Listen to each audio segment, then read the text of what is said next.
plateau avec notre invité, M. Claude Amegavi. Il est le secrétaire chargé à la coordination au Parti des travailleurs. Nous continuons avec le débat dans cette troisième et dernière partie.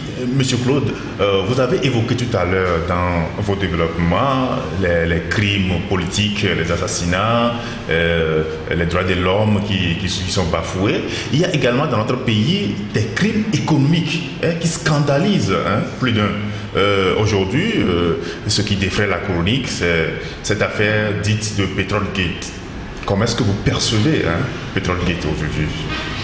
D'abord, je tiens à féliciter Ferdinand, mais en réalité qui est non seulement le directeur de publication du journal Alternative, mais également un ami de longue date qui mène le combat pour la vérité, pour que tout ce qui est caché soit révélé. Il fait un véritable travail de journalisme, d'investigation qu'il faut saluer en sortant tout ce qui est caché dans ce pays. Alors, et c'est pour cette raison que lors des audiences de la dernière période, j'étais au tribunal pour assister à ces audiences-là, mais à chaque fois, ça a été des dérives. Le mercredi surpassé, bien évidemment, alors que l'affaire avait été appelée, on a attendu, et je devais partir pour les besoins de la campagne que nous sommes en train de développer. L'affaire a été appelée, le procureur a fait sa réquisition, et mercredi dernier, j'y allais également pour suivre le verdict. Lorsque en arrivant, j'ai appris que ceci avait été fait en l'absence même des avocats, que le verdict avait été prononcé, lourd comme vous le savez, 6 millions de francs requis de paiement. Bien, le Togo se distingue par deux choses. La première, c'est l'impunité des crimes de sang, des crimes politiques. La deuxième, c'est l'impunité des crimes économiques. Et on dit généralement que l'impunité appelle la commission d'autres crimes. Et c'est ce à quoi nous assistons sur le terrain de l'impunité économique. Combien de commissions anticorruption EYADEMA n'a pas constitué par le passé? Du moins, combien de commissions anticorruption et autres? Combien de Aplusia, puisque Faure a suivi son père, dont nous n'avons entendu parler de l'annonce sans que ceci n'ait aucun effet. Pire, la Aplusia s'est distinguée dans la dernière période en faisant des investigations, en indexant des responsables gouvernementaux comme étant des coupables de crimes économiques, et en se ravisant après, en faisant un rétropédalage, en faisant des excuses à ces personnes, alors que manifestement les informations qu'elles avaient rassemblées sur elles étaient accablantes. Et donc, nous sommes là dans une situation où nous avons une conséquence directe des 54 ans de règne de la dynastie EYADEMA Gnassingbé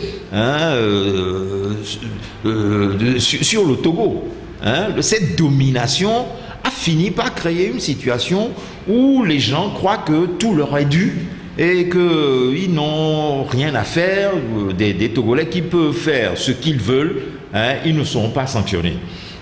Bien évidemment, Faure Gnassingbé qui est là et qui est né avec une cuillère d'or dans la bouche, qui n'a pas souffert comme le citoyen togolais lambda, ne peut pas mesurer que l'argent qui est produit à la sueur du front des Togolais, et même si ce n'est pas l'extraction de leurs richesses minières, etc., doit servir au développement du pays, pense que tout cet argent, c'est pour sa poche.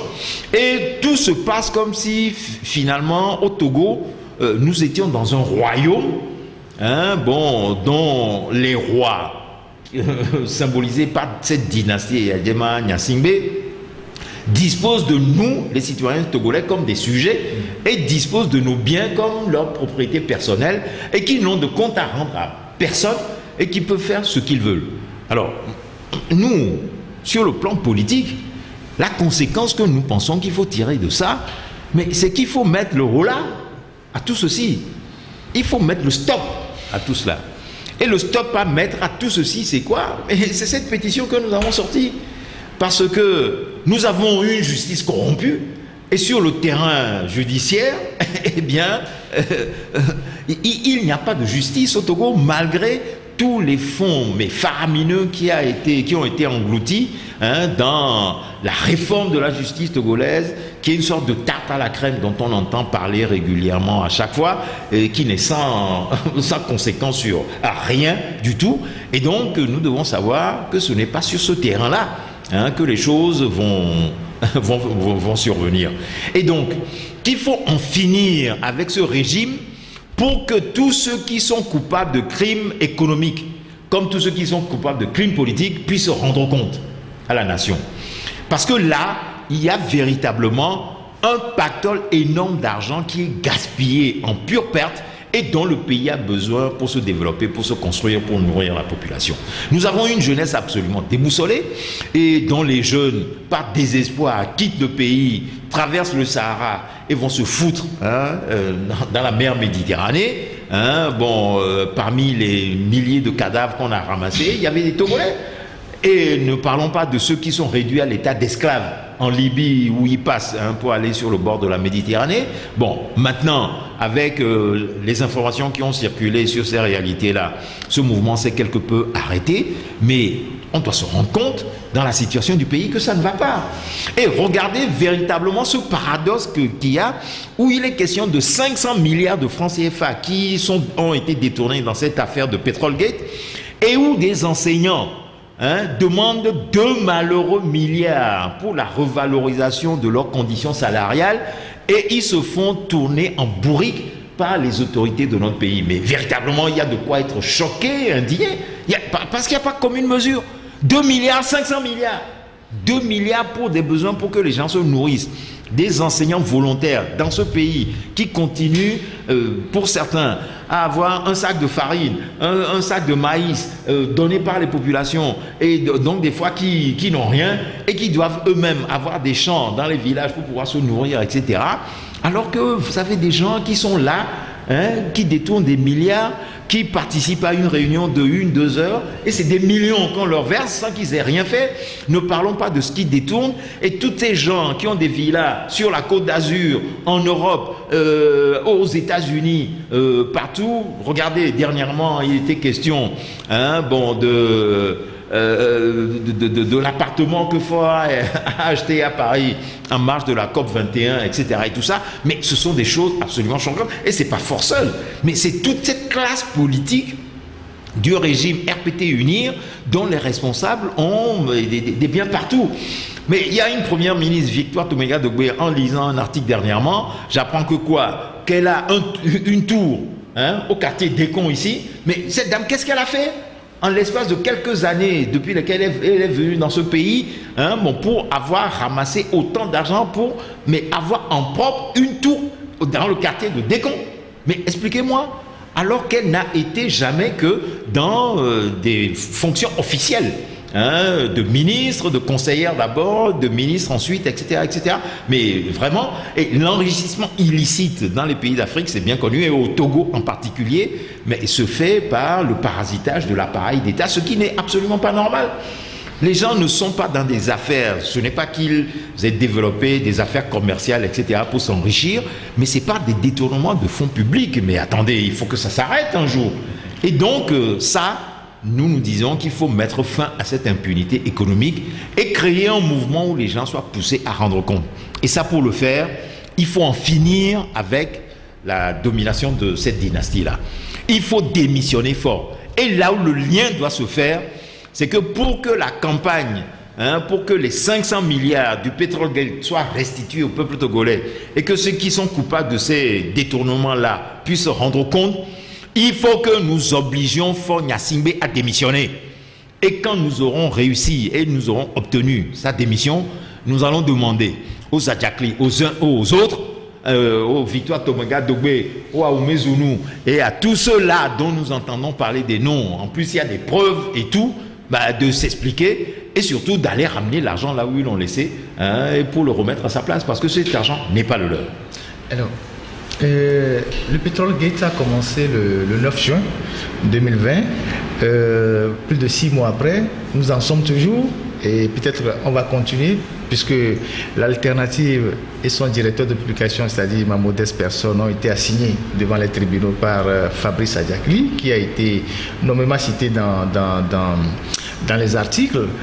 Et vous avez suivi tout le déroulé du procès depuis le début jusqu'au verdict que le juge a rendu. Le juge qui a refusé de rentrer dans le fond de l'affaire et fait croire aux gens que le jugement qu'il a rendu a été fait sur la diffamation parce que nous aurions dit que Fabrice Adjakli possédait un ranch, on n'a pas apporté la preuve, qu'il avait des voitures, on n'a pas apporté la preuve, alors que la plainte est un chapelet de grief qui nous a été fait, y compris les 500 milliards. Donc le juge décide, comme s'il était à un buffet, de ne pas juger le détournement, mais de choisir ce qu'il arrange dans la pléthore de griefs qui nous a été fait. Alors nous on a fait appel. Et comment vous pouvez expliquer que pendant 20 ans, parce que le père Francis Sosa Adjakli était au ministère en tant qu'expert en pétrole depuis 1996, parce qu'il était plus ou moins proche de l'UTD, donc il avait été nommé là-bas. Il est resté jusqu'en 2010.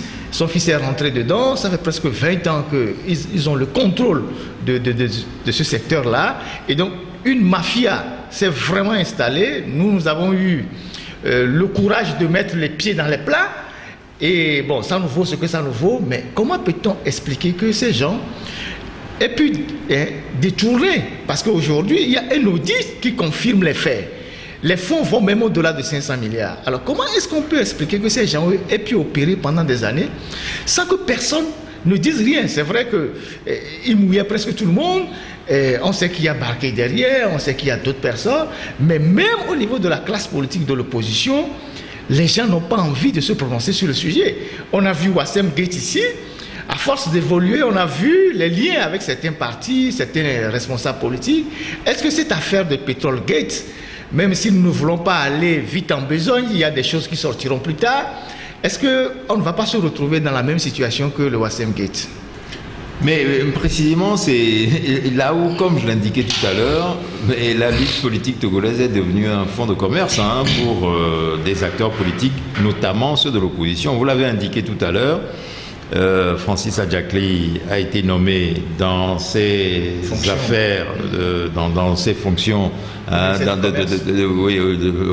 de supervision du prix des produits pétroliers par l'UTD. Et c'est là où j'expliquais tout à l'heure qu'il y a une collusion entre la direction qui s'est accaparée de la lutte du peuple togolais et le pouvoir du régime de la dynastie Eyadema, où en réalité les gens n'ont pas voulu les faire partir, mais ont voulu partager le pouvoir avec eux et bien évidemment les prébendes qui vont avec. C'est ce qui explique cela. Et donc, vous avez parlé du Wassem Gate tout à l'heure, c'est évident qu'il y a des opposants qui profitent de la situation et qui trouvent que c'est très bien comme ça. Vous avez publié des informations auparavant, le journal Alternative, sur les émoluments que Gisrez Olympio recevrait du régime de Faure Gnassingbé. Je pense que c'est de l'ordre de 50 millions de francs par trimestre. Bon, vous voyez à partir de là que, bon, c'est une entente parfaite. Les gens sacrifiaient la lutte du peuple togolais. Et bon, peut-être qu'au début, ils pensaient faire quelque chose, mais en se rendant compte de la difficulté de la tâche, au lieu de persévérer aux côtés du peuple togolais pour le conduire jusqu'à la victoire, ils préfèrent des solutions personnelles, de la défense de leurs intérêts personnels au détriment du peuple togolais. Mais c'est mesquin. D'accord, Gisrez Olympio, c'est un homme d'affaires, tout le monde le sait, etc. Mais on ne fait pas affaire avec les affaires de l'État. Les affaires de l'État, c'est pour s'occuper des citoyens et de leur bien-être. Mais si on veut faire des affaires, il faut aller monter ses affaires et le faire à part. C'est Laurent Gbagbo qui le disait dans une de ses interviews. Si on veut faire des affaires, c'est pas avec l'État qu'il faut le faire. Bon, donc ceci explique cela. Et donc cette collusion entre les acteurs politiques et qui explique d'ailleurs l'espèce de chape de plomb qu'il y a sur les réalités politiques togolaises, où tout le monde trouve que tout est bien dans le meilleur des mondes et que les choses peuvent continuer à fonctionner de cette manière, et où tout s'achète. Moi, je suis forcé de constater, je l'ai indiqué tout à l'heure, que les tripatouillages constitutionnels, la dynastie Edema Gnassingbé les achète, parce que je ne peux pas comprendre comment en 2002 par exemple Eyadema ait pu modifier la constitution sans qu'un seul opposant n'ait levé le petit doigt. Moi à l'époque on m'avait mis en prison parce qu'on savait que si j'étais libre de mon mouvement ça ne se passerait pas comme ça. Et par la suite la même chose. Et donc les gens ne veulent pas que les choses bougent, les gens ne veulent pas que les choses changent. Les gens en sont à partir de la solution du moindre mal, qui est que on a affaire à un régime sanguinaire qui est le prétexte qu'on met en avant. Bon, à partir de là, il faut nous laisser gérer le processus dans la négociation et on utilise des formules. C'est pas une voix douce qu'on retire le pouvoir au chef. Des bêtises de cette sorte-là. Pour endormir les populations et finalement les anesthésier complètement, tout simplement parce qu'ils pensent à leur poche et rien d'autre. Mais est-ce que ce n'est pas des arguments qui cachent en réalité d'autres choses? Parce qu'en fait, je suis très gêné d'être dans la position de l'animateur. Si j'étais dans une position de débat, il y a des choses que je sortirais, mais j'ai entendu, on m'a rapporté, et c'est réel, qu'un homme politique, et pas des moindres au sein d'un grand parti politique, dans une conversation a dit à quelqu'un que la justice a fait son travail et que l'alternative a sorti des choses sans preuve, et voilà, et que bon, ils connaissent les Adjakli et tout. Est-ce que manifestement dans notre pays, ces affaires tentaculaires ne nous révèlent pas des liens qui paralysent en fait la lutte politique au Togo? Parce que je suis toujours surpris de constater que par rapport à l'ampleur de ce scandale, que des partis politiques qui disent combattre ce régime ne disent absolument rien et qu'il y a un silence un peu bizarre. Et donc, on entend beaucoup de choses du genre, bon, cette histoire, c'est Ferdinand et le régime qui l'invente pour distraire les gens, d'autres choses. Lorsqu'on a commencé par sortir les informations, les gens ont même dit, ce n'est pas vrai, ça ne peut jamais être vrai. Maintenant que l'audit le confirme, on dit oui, Ferdinand n'a pas les preuves, il avance les choses, il n'y a pas de preuves, nous on connaît les Adjakli. Bon.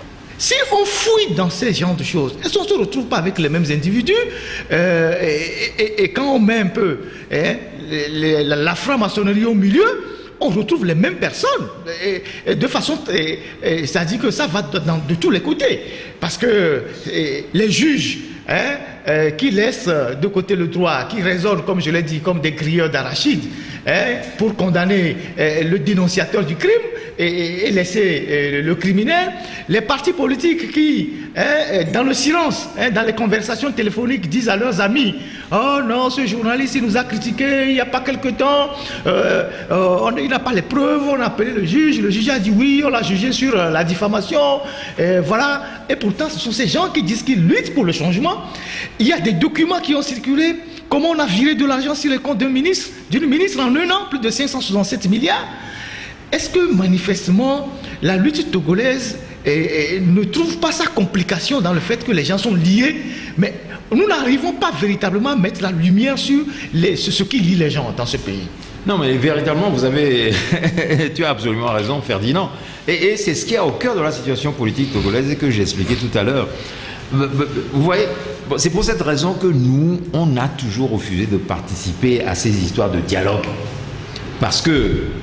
Et qui sait comment ces choses-là s'organisent? Mais en réalité, ce qu'on comprend, c'est qu'au-delà du spectacle qu'on nous présente devant les écrans de télévision, en nous montrant les présidents qui se réunissent là-bas au 2 février et qui tiennent des grandes séances solennelles devant les caméras de télévision, les journalistes, mais derrière, c'est des commissions préparatoires et des rencontres secrètes dont on n'imagine pas les compromis qui se font derrière. Et je ne sais pas si vous avez constaté, curieusement, que ces dialogues ont lieu à chaque fois à la veille des processus électoraux. Pour le moment, il n'y a rien. Non. Tout est plat. Là. Mais aujourd'hui, il y a des gens, Tout est plat. il y a des acteurs politiques qui sont demandeurs de dialogue encore aujourd'hui. Ah oui, si. Ah oui. Et ils sont des demandeurs de dialogue aujourd'hui pour des scrutins qui vont intervenir dans 4-5 ans. Oui, on constate que ceux qui sont manifestement dans la logique de participer aux élections à tous les coups, puisque certains viennent de le réaffirmer, là actuellement, ils ne disent pas qu'il faut réformer la CENI, il faut réformer le cadre électoral, il faut revoir les fichiers électoraux, mais c'est à 2 mois des élections qu'ils sortent ces choses-là, sachant qu'ils n'auront pas gain de cause, mais ils iront quand même aux élections. Après, pour revenir, dire, mais on nous a volé. Bien sûr. Et ce que vous ne savez pas, c'est que leurs gens sont dans les institutions. Tout à fait. Et ils sont à la CENI, où je l'ai indiqué tout à l'heure, ils touchent 1 million par mois. Et vous savez la grande bagarre qu'il y a dans les partis aujourd'hui. Pour aller à la CENI. Non, c'est les ristournes. Ouais, les ristournes. Les ristournes des membres des institutions aux caisses des partis. Ouais. Et donc, les gens choisissent de faire leur beurre de cette façon-là. Et lorsque on ne ristourne pas, on ne reverse pas la quote-part des émoluments qu'on perçoit, c'est tout un débat pourri, mais véritablement pourri, qu'on voit se développer, précisément parce que on a installé une situation dans notre pays où le fonctionnement des partis est perverti, puisque normalement un parti devait fonctionner sur la base des cotisations de ses membres. Or, nous sommes dans une réalité dans la situation togolaise où on a des militants dans des partis auxquels on ne fait pas appel pour cotiser. Et vous avez des grands gourous comme ça qui trouvent de l'argent, on ne sait pas très bien d'où, mais on comprend aujourd'hui que cet argent-là leur vient du régime en place, et donc qui entretient un système délétère à tous les points de vue dans la réalité sociopolitique. Et tout ce que vous avez indiqué tout à l'heure sur les liens secrets et toutes les officines et toutes les structures parallèles qui existent dans lesquelles les gens se rencontrent, s'entretiennent, les fêtes qui s'organisent par-ci, par-là, où on est bras dessus, bras dessous, etc. Mais entretient tout un climat de corruption généralisée où tout le monde se protège finalement, c'est je te tiens, tu me tiens par la barbichette, tout le monde. Et donc nous disons, c'est tout cela qu'il faut foutre en l'air, en obligeant Faure Gnassingbé à démissionner, et pour que tout ceci se révèle. Et donc que même si ce sont des opposants qui sont impliqués dans ces choses-là, mais qu'on exige qu'ils rendent compte. Et qu'on s'aperçoive de toute cette pourriture qu'il y a en dessous de la situation que nous avons aujourd'hui, et que, on puisse avancer, et que l'argent du Togo, ça serve à faire le bien des Togolais. Alors, quand on parle des liens, on parle d'un système de collusion, on parle d'un certain nombre de facteurs qui lient les gens. Moi j'ai toujours dit, pour régler le problème togolais, il faut une thérapie de choc. Les gens ne comprennent jamais pourquoi je le dis, mais quand on vous fait le tableau de ce qu'il y a dans ce pays, les liens de famille entre le pouvoir et l'opposition, les gens du pouvoir, comment les gens se retrouvent en famille pour régler les problèmes, les liens de mariage, un certain nombre de choses. Si on fait un tableau où on doit mettre les flèches, de quelle famille est rentrée dans quelle famille, qui tient qui, et finalement on fait le tableau des loges qui se tiennent, dans lequel ceux qui disent combattre le régime sont dans la même loge que le régime. Du coup, quand il y a des crimes financiers comme ce que nous venons de dire, des crimes économiques plutôt, comme par exemple la question de la route Lomé-Vaughan qui est passée par perte et profit, il a fallu trouver le troisième financement pour faire cette route-là. Elle n'est même pas encore faite là. Ils sont en train de traîner. Nous avons parcouru cette route il n'y a pas longtemps. Alors finalement, tous ceux qui ne rentrent pas dans ce système-là, les anticonformistes comme vous, comme peut-être nous les journalistes qui ne sont pas contrôlables, on devient la cible même parfois de ceux qui disent qu'ils luttent contre le système. Parce qu'aujourd'hui, quand on entend le débat dans certains partis politiques, c'est que c'est les journalistes qui dénoncent les crimes économiques qui sont devenus les cibles. Les gens disent, oui, mais la justice togolaise a fait un bon travail en condamnant l'alternative. Et pourtant, ceux qui le disent, ceux d'un parti politique qui disent qu'ils luttent pour le changement depuis des années. C'est quand même incompréhensible ce qui se passe dans ce pays. Oui. Et à cette allure-là, on s'en sortirait jamais. Il faut renverser la table. Non, tout à fait. Mais moi, je vais plus loin. Et je dis que derrière tout ceci, il faut comprendre quelque chose. C'est que ce n'est pas simplement au Togo qu'il faut limiter cette situation. Fort curieusement, ce que vous décrivez là est ce qui se passe dans exactement tous les autres pays d'Afrique, particulièrement francophones. Ce qui veut dire quoi?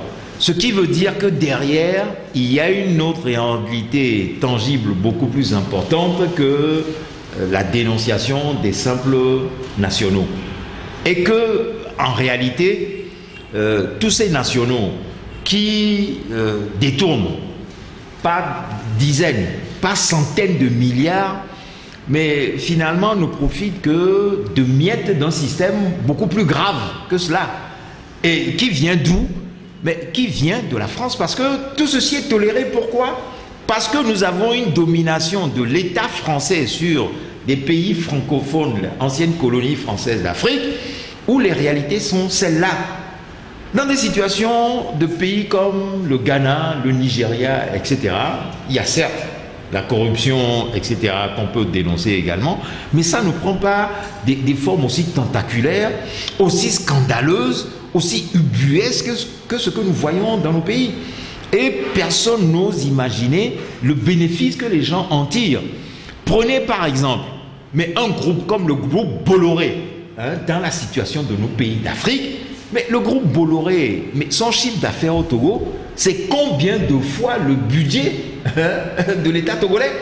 Mais c'est-à-dire que Bolloré, à lui tout seul, fait, si ma mémoire est bonne, les chiffres que j'avais, c'est de l'ordre de 5 à 10 fois le budget de l'État togolais, si ce n'est plus. Et la part de Bolloré dans le financement et dans l'intervention dans la vie politique togolaise, ici ça ne se voit pas beaucoup, mais dans un pays comme la Guinée, quand bien même ça se voit, parce que rappelez-vous du scandale qu'il y a eu avec les affaires judiciaires qu'il y a eu à Paris, etc. et tout, et dont les retombées sont ici. Mais Bolloré, c'est quoi aujourd'hui? Mais c'est la communication, c'est le port, c'est la logistique, c'est tout un tas d'affaires. Et tout ça nourrit tout ce dont vous avez parlé tout à l'heure, les réseaux ésotériques souterrains, la franc-maçonnerie, etc. Mais allez en France, mais les ministres français vous diront qu'ils contrôlent la classe politique africaine à travers la franc-maçonnerie. Ça, ce sont des réalités qui sont sûres, etc. et tout.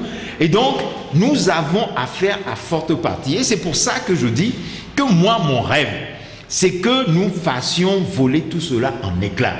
Et que demain, tout ce qui est caché aujourd'hui soit révélé et qu'on sache qui a fait quoi et qu'on oblige les gens à rendre compte. Et donc, dans une affaire qui peut paraître aussi utopique, pour employer le terme que vous avez indiqué tout à l'heure, que celui de l'exigence que nous avons que Ford démissionne, pour nous, il y a quelque chose de profond qui veut aller très loin en faisant en sorte que des gens qui profitent de ce système, qui pillent ce pays, quels que soient les bords auxquels ils appartiennent, moi je ne veux pas savoir qui est opposant, qui ne l'est pas, etc.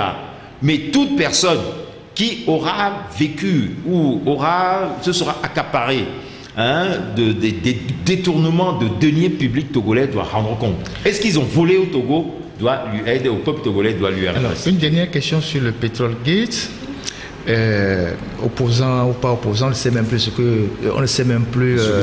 que ça veut dire aujourd'hui au Togo. Les gens mangent à tous leurs ateliers. Et concernant le gouvernement, parce qu'il y a beaucoup de noms qu'on cite, des gens qui ont eu à gérer le poste ministériel, des gens qui ont eu à bénéficier de beaucoup de choses dans ce pétrole gate-là. La question a été abordée, aujourd'hui nous sommes le 9 novembre, la question a été abordée mercredi dernier au Conseil des ministres. Une communication devait être faite, mais à la dernière minute, le passage a été supprimé dans le communiqué final. Et dans ce communiqué-là, il était dit, selon mes confidences, que le gouvernement déplore la fuite des parties du rapport provisoire de l'audit dans la presse et que le gouvernement envisagerait commettre un cabinet d'audit international pour revenir faire notre audit. En plus, le jeudi, veut faire disparaître le rapport. En plus, le jeudi, un ministre, porte-parole du gouvernement, a été dépêché à la TVT jeudi soir. Il devait communiquer sur le pétrole gate juste après le journal. À 5 minutes, avant qu'il ne rentre au studio, il a été rappelé immédiatement. Alors, comment vous comprenez cet embarras du gouvernement à communiquer sur ce dossier-là? Il y a la pression, tout le monde demande des comptes, parce que c'est un dossier brûlant, fumant. Les éléments de preuve sont là, comment les gens ont reçu les sous, c'est quand même l'un des plus grands scandales aujourd'hui où on a un début d'éléments de preuve, même si nous n'avons pas encore tout publié, on va continuer les publications. Mais comment comprenez-vous l'embarras du gouvernement aujourd'hui? Et en voulant chercher un cabinet international, est-ce que ce n'est pas une manière de noyer le problème? Non, mais c'est que, mais manifestement, le régime nage dans ses propres contradictions. Et vous savez, les pouvoirs politiques qui durent longtemps finissent par se décomposer eux-mêmes. Et donc, à partir d'un moment donné, disons, les membres de ces régimes-là se montent les uns contre les autres, se lancent des pots de banane les uns les autres, etc., etc. Et tous les régimes dictatoriaux se sont comportés de la sorte et ont fini par s'effondrer sous le poids de leurs propres contradictions. Et donc, moi, ce que je souhaite dans la situation d'aujourd'hui, et je profite de cette émission pour lancer cet appel, toute personne qui aurait le rapport d'audit, qui a un rapport préliminaire, mais qui le publie, qui prenne toutes les initiatives pour le faire parvenir à qui de droit, et pour qu'on le publie et qu'on sache ce qui se passe, qu'on le balance sur les réseaux sociaux et que nous sachions à quelle sauce nous sommes mangés, nous sommes volés, nous sommes pillés, et que cela fasse partie du débat sur la citoyenneté dans ce pays, et qu'on sache ce qu'on fait de notre argent, parce que c'est l'argent du Togo, c'est pas l'argent de Force, c'est pas l'argent d'Armée Zulu, c'est pas l'argent de Victoire Tomenga Degbe, c'est l'argent du peuple togolais. Et donc que ces gens-là rendent compte. Parce que c'est en révélant toutes ces informations que le maintien et le règne de cette dynastie sera rendu de plus en plus intolérable pour le peuple togolais. Et donc à partir de là, pour nous, il comprendra la nécessité de se mobiliser pour en finir avec et demander à tous ces gens de rendre compte. Et donc, c'est ce que nous dirons de la manière la plus simple qui puisse être. Et c'est pour cela qu'il faut combattre véritablement pour que nous allions au bout. C'est pour cela qu'il faut soutenir l'alternative, le journal et son directeur de publication. Rassurez-vous, nous avons, comment on le dit, une peau d'éléphant. On reçoit des attaques de partout, du régime, des soi-disant opposants. Les gens font des audios pour nous insulter parce qu'on a critiqué leur leader. Et ils disent oui, que la justice a raison de nous condamner, mais ces gens se disent opposants. Bon, nous avons une longue expérience dans l'espace public. Ça passe sur notre dos comme de l'autre sur le dos du canard. Donc nous sommes dans un travail citoyen, nous sommes des journalistes, on ne continuera pas à informer les populations et nous n'avons pas à courir derrière tel ou tel leader. Non, c'est pas la question. La question est celle de la population. Que la population comprenne que vous êtes en train de défendre ses intérêts. Exactement. Au point de départ, elle avait compris, mais elle ne savait pas qu'elle pouvait agir, qu'elle pouvait avoir un rôle. Et je puis vous assurer, avec les derniers développements qu'a pris cette affaire de Petrolgate, que vous serez surpris les prochaines fois lorsqu'il y aura des audiences en appel sur ce Petrolgate. Jusqu'à présent, ça a été un peu timide, mais rappelez-vous, on parle du 5 octobre, que c'est le rendu du verdict d'un procès qui a emmené à l'explosion du 5 octobre. Et ce que nous risquons de voir dans la situation de ce Petrolgate-là, risque même de dépasser le 5 octobre. Et en tout cas, moi je le souhaite vivement, de manière à ce que ce régime-là comprenne que l'impunité a des limites et qu'à partir de là, à un moment donné, trop c'est trop, que les populations ne sont pas bêtes, qu'elles comprennent et elles ne vont pas laisser se dépouiller éternellement comme ça sans réagir. Et qu'à partir d'un moment donné, lorsque les informations atteignent les citoyens, elles peuvent leur permettre de se mobiliser pour revendiquer leurs droits, parce que c'est simplement de ça qu'il s'agit. Merci messieurs, merci madame. Nous sommes arrivés à la fin de cette émission. Monsieur Koulda Meganvi, merci d'être passé dans l'émission de l'autre journal. Merci également à vous de m'avoir invité, je le dis encore une fois. Je me félicite de ce que cette série de débats qui se fait sur un terrain indépendant puisse permettre d'éduquer la population, de lui donner des informations, de lui faire prendre conscience de ses droits et de faire en sorte qu'un débat libre puisse s'instaurer. Et véritablement, je vous félicite pour tout ce que vous faites. Je vous encourage à continuer à persévérer. C'est ainsi qu'on peut arriver à redresser et à reconstruire le Togo de demain. Merci beaucoup. Je rappelle que vous êtes le secrétaire chargé à la coordination du Haut Parti des travailleurs. C'est cela. Même. Merci d'être passé. Merci à Merci vous. Ferdinand Haïté qui a co-animé cette émission avec nous. Merci aux techniciens Marc Azangban, Théo Adjogli et Henri. Merci à vous. Merci. À la prochaine.